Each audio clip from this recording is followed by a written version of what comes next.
Bonsoir tout le monde, j'espère que vous allez bien. Je vous retrouve aujourd'hui pour une nouvelle lecture de la Sainte Bible. Partie Genèse de l'Ancien Testament, chapitre 29, Jacob à Charan. Jacob se remit en marche et gagna la région des nomades de l'Est.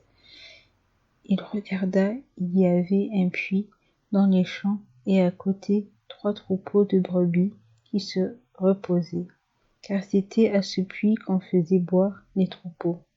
La pierre placée sur l'ouverture du puits était grande. Tous les troupeaux se rassemblaient là. On roulait la pierre de dessus l'ouverture du puits.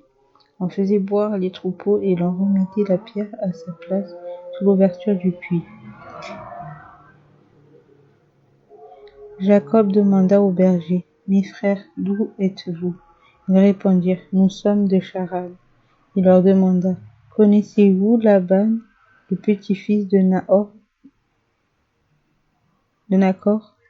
Ils répondirent, « Nous le connaissons. » Il leur demanda, « Est-il en bonne santé » Ils répondirent, « Il est en bonne santé, et voici sa fille Rachel qui arrive avec le troupeau. » Il dit, « Il fait encore grand jour, ce n'est pas le moment de rassembler les troupeaux.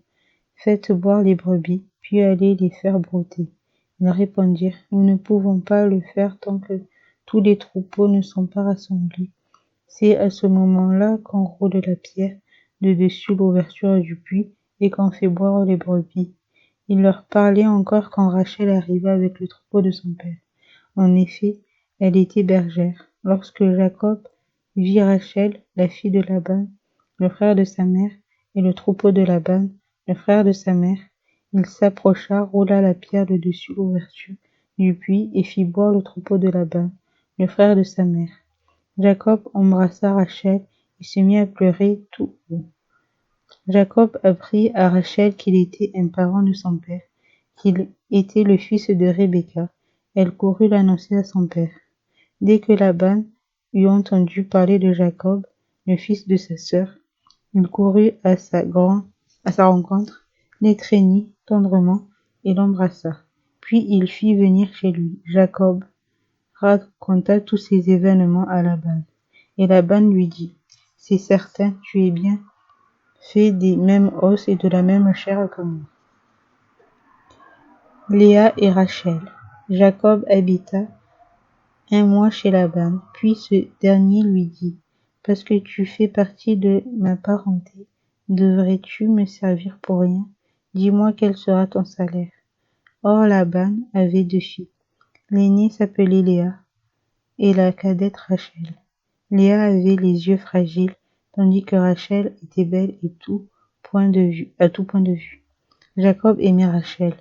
Il dit donc, « Je te servirai 7 ans pour Rachel, ta fille cadette. » Laban dit, « Je préfère te la donner à toi qu'à un autre homme. Reste chez moi. »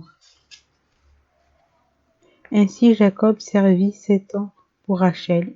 Ils lui parurent comme quelques jours parce qu'il aimait. Puis Jacob dit à Laban, « Donne-moi ma femme, car je suis allé jusqu'au bout de mon contrat et je veux m'unir à elle. » Laban réunit tous les habitants de l'endroit et donna un festin. Le soir, il prit sa fille Léa et la mena vers Jacob, qui s'unit à elle. Laban donna sa servante Zilpa pour servante à sa fille Léa. Le lendemain matin, voilà que c'était Léa. Jacob dit alors à Laban, « Qu'est-ce que tu m'as fait? N'est-ce pas pour Rachel que j'ai servi chez toi? Pourquoi m'as-tu trompé ?» Laban dit, « Cela ne se fait pas chez nous de donner la plus jeune avant l'aînée.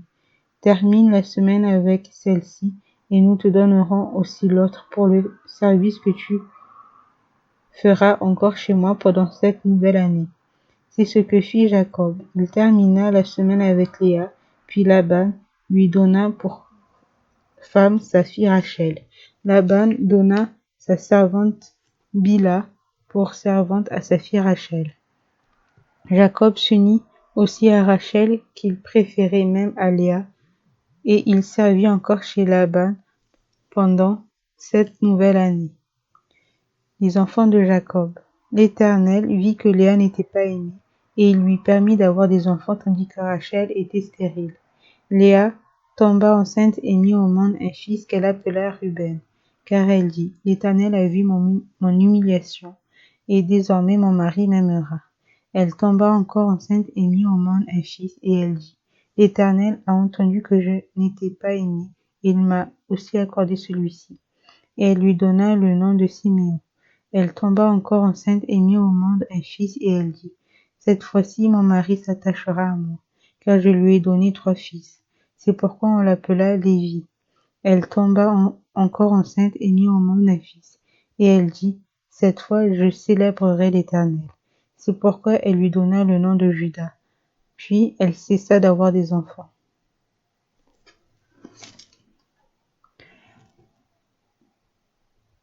Ceci achève la lecture pour aujourd'hui. J'espère qu'elle vous a plu. Je vous souhaite une bonne journée et une bonne nuit et que le Seigneur vous bénisse.